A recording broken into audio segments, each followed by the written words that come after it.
Thank you. In fact, Dennis Bartok, the very first night we did this show, Dick Fleischer was the guest, right, with Stanley Rubin and Marie Windsor, all of them right here. That was pre-stage.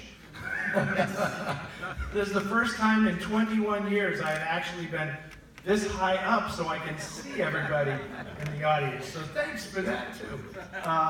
Okay, we're going to get the show rolling. It's going to be a long night. There's a party, everything. 2 movies, because we really roll it all out here in Noir City. A few things I want to discuss at the top. The theme of this year's festival is film noir in the 1950s. Many of you are probably coming to the show tonight and maybe not coming again during the week. That's a bad idea, but if that's the way you're approaching it, that's fine. You're going to enjoy any movie that you see. But if you are one of those very special people who are coming for the whole run, that's sort of how the festival was designed. Because we're going to start in 1949, the tail end of the classic 40s era of film noir, and then we're going to move through chronologically through the 1950s, and you're going to get a really strong sense not only of how crime movies and crime fiction changed in America in the 1950s, but how Hollywood itself changed. And you're going to see a transition from the classic studio system, whether they're making B films with the B unit at the studios or making A productions. You're going to start seeing independent films become much more prominent in the mid-1950s, and everything starts to change. The cinematography, the acting styles, the aspect ratios of the films, everything changes. So you're going to get a little bit of a history lesson that I hope isn't painful for you, but it's there on screen for those of you who are along for the full ride. Okay, the movie that you are about to see is a picture that we have wanted to restore for many years. One of the obstacles we face at the Film Noir Foundation when it comes to restoring a film is like when to pull the trigger. We could never find a 35mm print of this movie from which we could do a restoration. At a certain point 2 years ago, we had a very, very good 16 print, and the question was, are we going to try to do this restoration from a 16 print and do it digitally, and then enhance it, blow it up to 35, and then do a film out from this digitally restored film. There's a lot of pictures, Eagle Lion especially, where you can only really find a 16 print, so we were thinking maybe we should give this a try. But at the last minute, I vetoed it because I just didn't feel, you know, we're a grassroots organization. We get money from the Hollywood Foreign Press and other big donors, but most of our money comes from people who donate 20, 50, $100.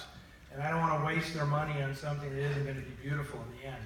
So I said, no, let's wait. A better version of this movie might show up. I'll be damned.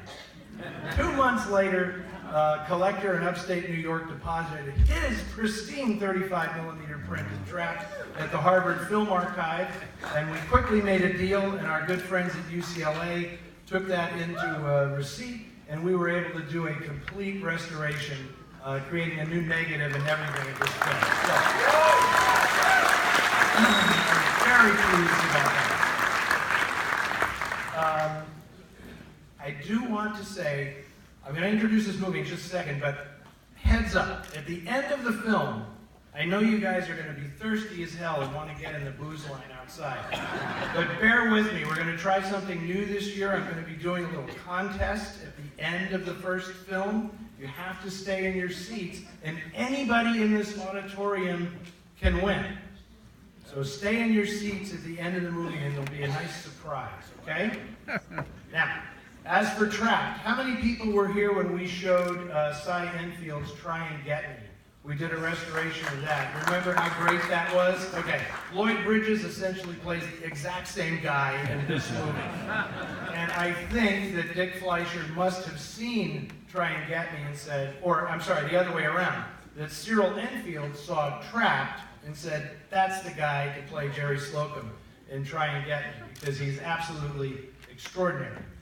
His co-star in this film, Barbara Payton, Oh, yeah. There are some people here who know about Barbara Payton, obviously, right? That you're cheering for one of the most scandal-plagued actresses in the history of Hollywood, okay? That's why we love her. This woman had a life that was so tawdry. Even I blush when I think about what this woman got up to.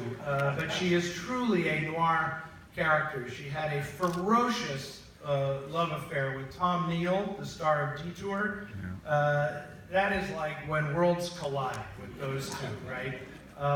He beat her lover, Franchatone, almost killed him. She ended up turning tricks on Sunset Boulevard at the stoplights. I knew that line would get applause. I don't know why. It's something about the Noir City audience. They don't applaud something like that. Anyway, it didn't end well for the baby star of 1950. This is one of her first big roles, and she is pretty terrific. And John Hoyt, who's also in this movie, a very interesting actor that I know a lot of you know from other noir films like Brute Force, and this is one of the bigger roles he gets to play. Okay, so thank you to the UCLA Film and Television Archive for restoring this film, to the Hollywood Foreign Press Association's Charitable Trust for providing us with a huge grant that allowed us to do this work, and thank you so much to the American Cinematheque, Dennis Bartok, Gwenda Glees, who now, if she doesn't like what we're doing, Dennis, she can smite us, because she is now a knight. She can smite us anytime she feels like it. Thank you very much, and thank all of you. I can't believe it. 21 years, and there are people in this audience that I recognize from the very first year. So thank you very much. Now, enjoy Trapped.